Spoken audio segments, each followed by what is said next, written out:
అందరి ముందు నేను కాదు కాదు కాదు నువ్వే ఉండాలి, ఈ మాట బయటికి ఎక్కడ అనొద్దు, నువ్వు మీరు కూడా ఎక్కడ అనొద్దు ఎవరో అన్నారు. వాళ్ళందరినీ బయటికి పంపించి నన్ను ఆ నెక్స్ట్ డే నందిగామ జగపేట సభలు జరుగుతున్నాయి.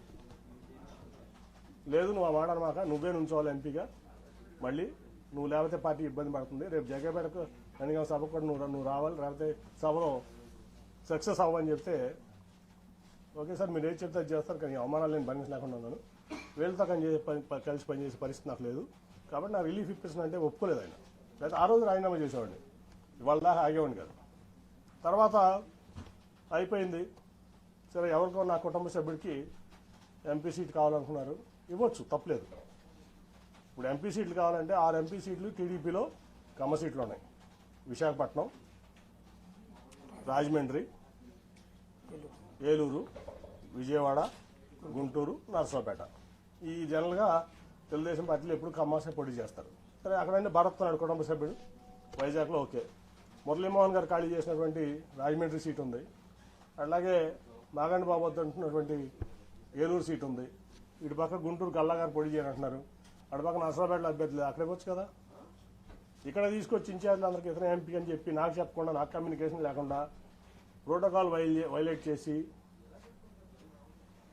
ఎక్కడా కూడా నేను ఎక్కడికైనా వెళ్తే వాళ్ళు పార్టిసిపేట్ చేయకుండా, అతను వెళ్తే పార్టిసిపేట్ చేస్తూ రాష్ట్ర అధ్యక్షుడు అచ్చెన్నాయుడు కూడా నన్ను సభలుగా ఆహ్వానించిన సభలకు అతను వెళ్తాడు. చెప్తే నేను మానేసేవాడిని, ఆ రోజు మానేసేవాడిని. అట్లాగే తిరువురు సభ మీ అందరూ తెలుసు. తర్వాత ఆ తర్వాత ముగ్గురు పంపించారు, ఆలపాటి రాజా గారిని, నెట్టం రఘురామ్ గారిని, మన కొనకొండ నారాయణ గారిని. ముగ్గురు పెద్ద మనుషులు, గౌరవప్రదమైన వ్యక్తులు. పాయింట్లు ఏంటంటే 3 పాయింట్స్ దీంట్లో. లోకేష్ గారు నేను అతనికి అప్పచెప్పా కదా సభ బాధ్యతలు, కేసు నాని అన్న ఎందుకు ఇంటర్ఫియర్ అయ్యాడు అనేది లోకేష్ గారు అన్నారు మాతో.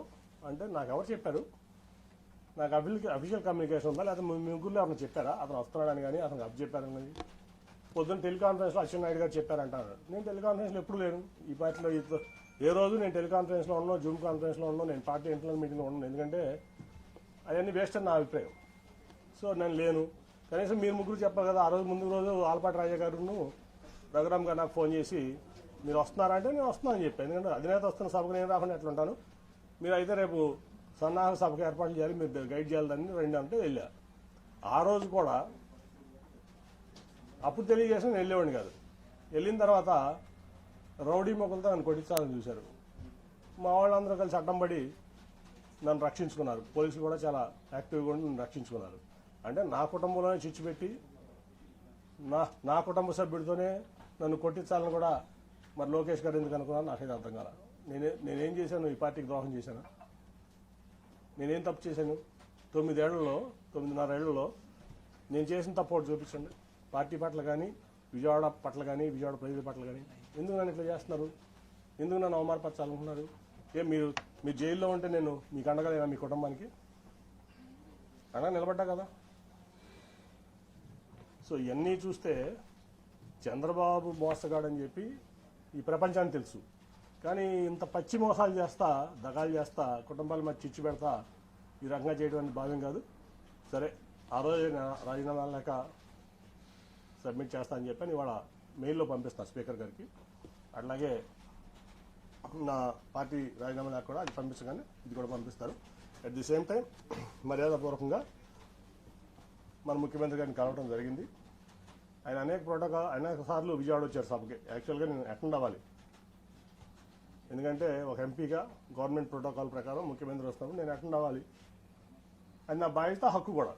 కానీ ఏ రోజు పార్టీ నన్ను అటెండ్ అవ్వద్దని చెప్పడం వల్ల నేను అటెండ్ అవ్వలేకపోయా. ఇవాళ వరకు ఒక్కసారి మాత్రం రాష్ట్రపతి వచ్చినప్పుడు రాజ్భవన్లో కలిసి నేను విష్ చేశాను ఆయన, అంతే తప్ప నేను ఇంతవరకు ఆయన ఎప్పుడు డైరెక్ట్గా కలవడం జరగలేదు, ఫోన్లో కూడా మాట్లాడలేదు. ఇవాళ బాగా రిసీవ్ చేస్తున్నారు ఆయన నన్ను. ఖచ్చితంగా మనం కలిసి ప్రయాణం చేద్దామని చెప్పి ఆయన చెప్పారు.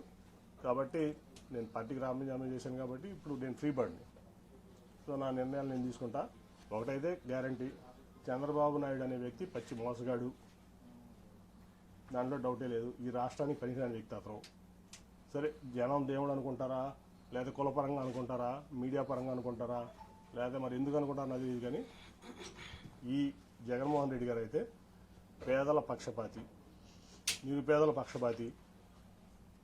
ఏ డెవలప్మెంట్ అనుకుంటారా? కోవిడ్ వల్ల కొన్ని కారణం 2 ఏళ్ళు భారతదేశం ఇబ్బంది పడింది, ప్రపంచమే ఇబ్బంది పడింది, భారతదేశం కూడా ఇబ్బంది పడింది.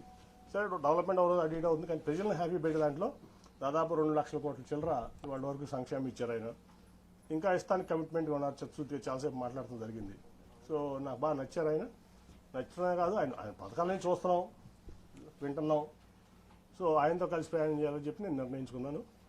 వన్స్ నా రాజీనామా ఆమోదం పొందగానే నేను పార్టీలో చేస్తాను.